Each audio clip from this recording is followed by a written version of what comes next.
Warren Buffett once famously said that the best time to invest was yesterday, and the second best time is today. But what if that's not actually true? What if Monday was a bad day to buy? What if you should never buy in September? Is there a magic window at the end of every month? Theories and opinions like this are everywhere, and they've been around for decades. However, we're not really one for theories. So, using historical trading data and some maths we'd rather not have to revisit, we decided to answer one of the biggest questions in investing once and for all. Can you really time the market, and do so in the most simple of ways, by simply knowing which day or week to invest in?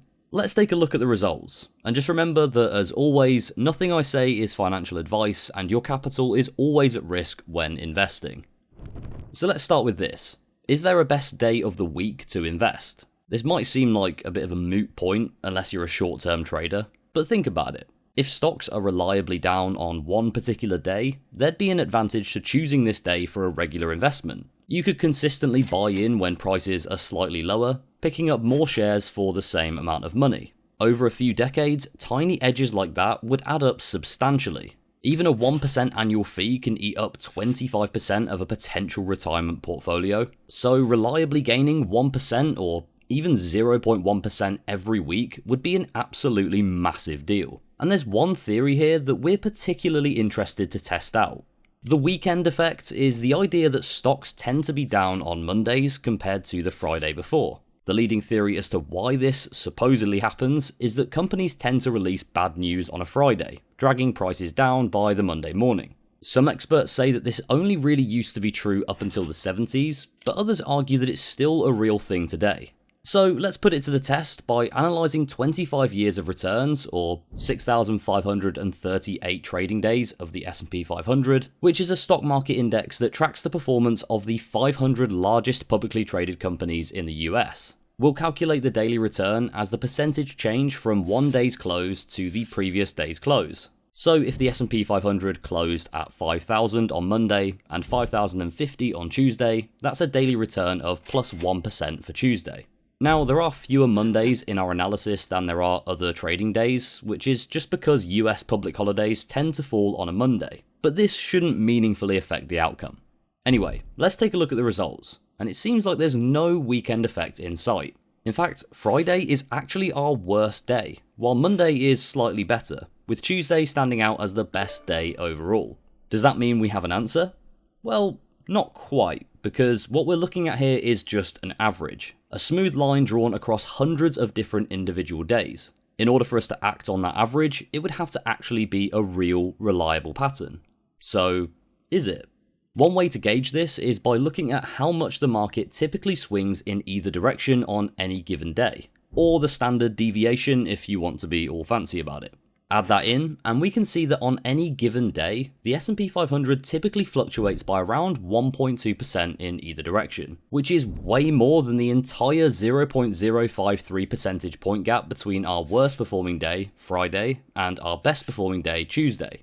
That's important because it tells us that returns on individual days were actually scattered across a huge range of possible outcomes, none of which you'd be very likely to predict. And this is kind of proven by the fact that although Tuesday has the highest average return, it also has the lowest percentage of days finishing positively. A clue that it's actually a handful of very good Tuesdays dragging up the overall average.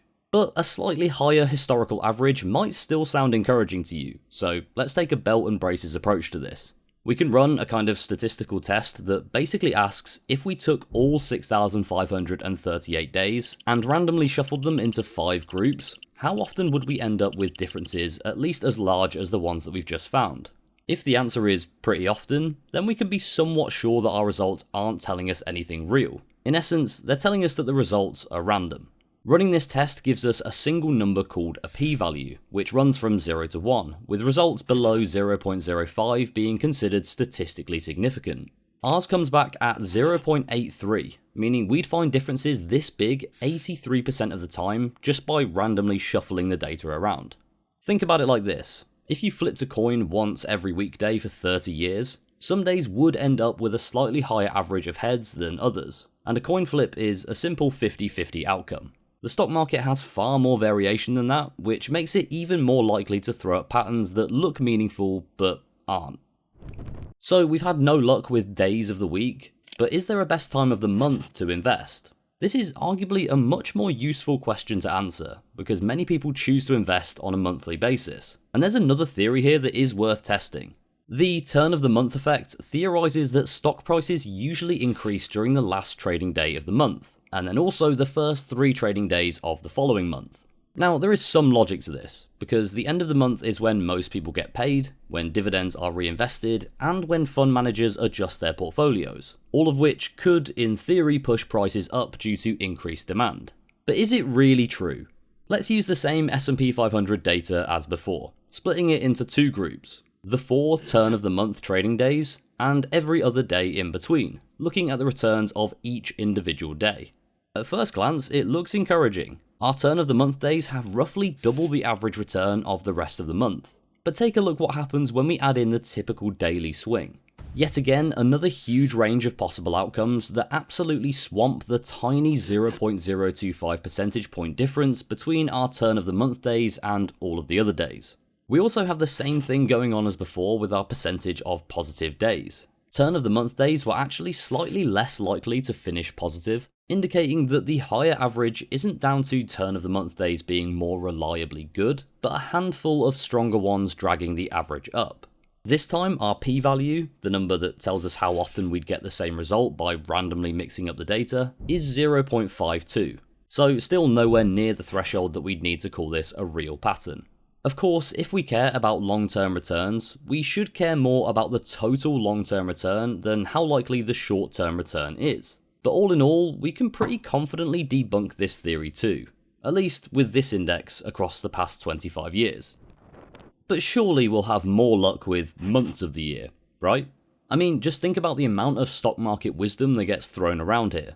There's the phrase sell in May and go away, which is based on the belief that market returns tend to be weaker from May onwards for a few months. But you should specifically watch out for September too, apparently, because the September effect theorizes that stocks tend to also underperform during this month, because investors lock in profit before the final quarter of the year.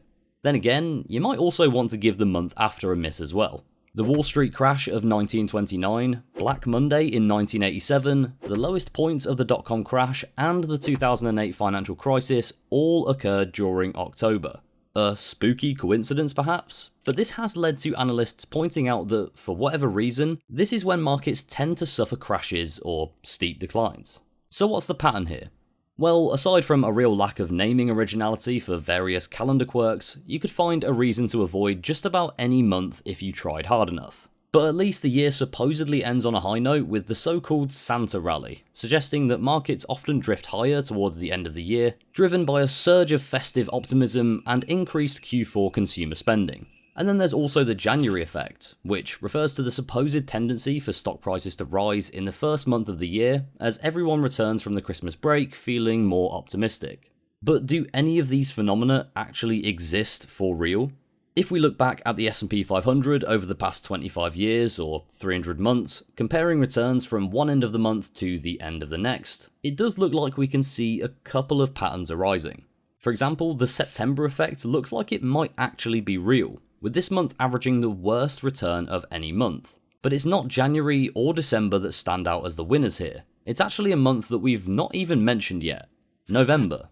So, do we finally have the answer? Invest throughout September when prices are down, and then November equals profit? Well, maybe, but also maybe not. You probably already know what we're going to say next. The typical monthly swing still significantly outweighs the 3.43 percentage point difference between our best and worst months. So let's run our extra statistical analysis again. This time our p-value comes back at 0.21, meaning we'd find differences this big 21% of the time just by randomly shuffling around the data. But only 21% sounds pretty encouraging to me, so what if we're just not looking hard enough? Let's instead ditch the S&P 500 and look at what happens if we use global market data and go back as far as we reliably can, all the way to 1987, covering 39 years or 468 months.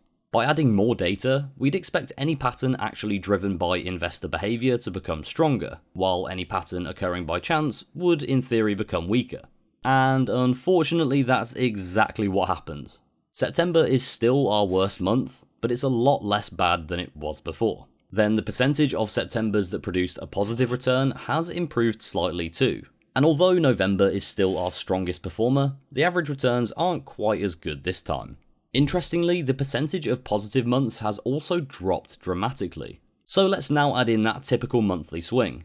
After doing this, our 2.2 percentage point difference between September and November looks even less significant. To top it off, our p-value this time is 0.47, meaning our results have become even more consistent with what we'd expect to see completely by chance.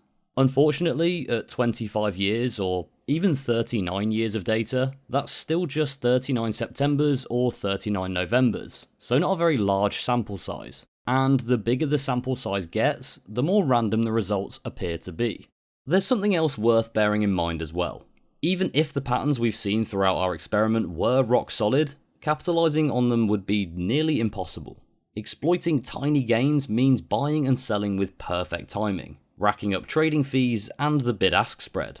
On margins this small, those costs would almost certainly wipe out any edge that you were trying to capture.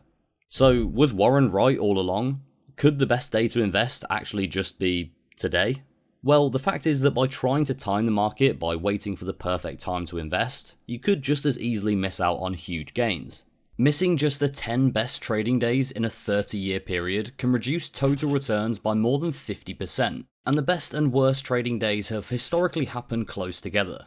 Try to sit out the chaos, and you don't just avoid the falls, you might also never benefit from the recovery. In fact, our own previous research has shown that even the unluckiest investors in history, who put all of their money in the market just before major crashes, would have seen returns that substantially outperform cash just by staying invested rather than selling out as soon as things got rough. And the same principle also explains why lump sum investing has historically beaten drip feeding money into the market. Because markets tend to rise over time, getting your money invested sooner has generally produced better results than waiting. If you're interested in learning more about investing in general and want to start feeling confident, we have a totally free index fund for beginners course hosted by Damien from Damien Talks Money that will talk you through literally everything you need to know. So I'll leave a link to that below if it's something that you wanted to check out. But to sum up, we can pretty confidently say that for most people, trying to time the market by day of the week, time of the month, or month of the year is a fool's endeavour. Anyone telling you otherwise is simply selling you a dream. Or an overpriced trading course.